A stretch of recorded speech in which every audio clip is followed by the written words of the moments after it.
Parang sinong magaling. At takot ang orasyon ang ginawa. Pagkatapos siya rin ang Isang magaling na veteranong aktor ang tampok natin sa bidyong ito. Nakilala din siya sa Tata Temyong. Tara, samahan niyo kung balikan ang naging karera niya sa pelikulang Pilipino.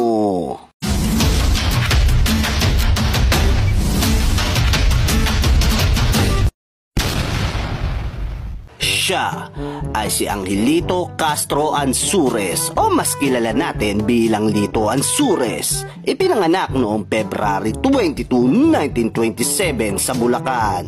Ang kanyang may bahay ay dating aktres na si Norma Ansures at nagkaroon sila ng 8 anak at lahat ito ay mga profesional.